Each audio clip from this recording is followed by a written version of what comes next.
नमस्कार, मैं हूं प्रीति रघुनंदन और आप देख रहे हैं हम तो पूछेंगे। दो मुल्क एक दूसरे को आंख दिखाते हैं तो पूरी दुनिया में सनसनी फैल जाती है। वो दो मुल्क एक दूसरे पर हमले करते हैं तो दुनिया पर विश्व युद्ध के बादल मंडराने लगते हैं। ईरान और अमेरिका की तकरार वाकई डरावनी होती जा रही है। अमेरिका ने जनरल कासिम सुलेमानी को क्या मरवाया, उससे बुरी तरह बौखलाया ईरान लगातार अमेरिकी ठिकानों को निशाना बना रहा है। वहीं अमेरिका ईरान के साथ सीधी जंग लड़ने के बजाय एक ऐसा चक्रव्यूह तैयार कर रहा है जिससे ईरान निकल नहीं पाएगा। शह और मात के इस खेल से पूरी दुनिया दंग है। कुछ लोगों को लगता है कि ये नाक की लड़ाई है, कुछ इसे महंगे तेल की लड़ाई मान रहे हैं।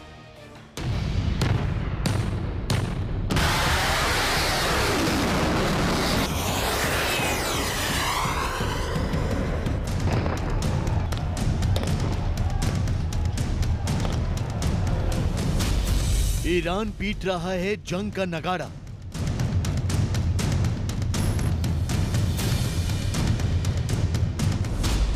अमेरिका बना रहा है कूटनीति का चक्रव्यूह।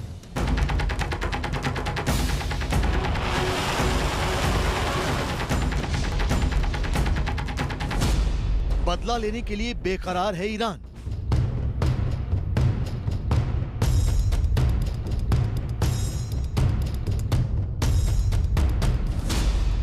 शिकंजे में कसने के लिए तैयार है ट्रंप।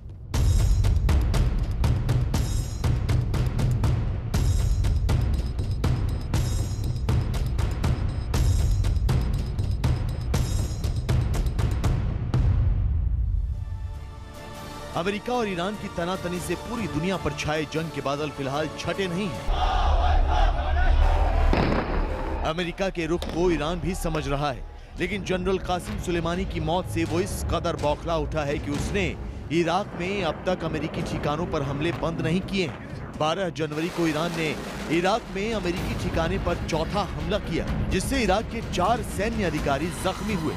ईरान और अमेरिका की इस तनातनी का सबसे ज्यादा नुकसान इराक को ही हो रहा है, जिसकी जमीन जंग का मैदान बन गई है, जिसके खिलाफ अब इराक के लोगों ने मोर्चा खोल दिया है।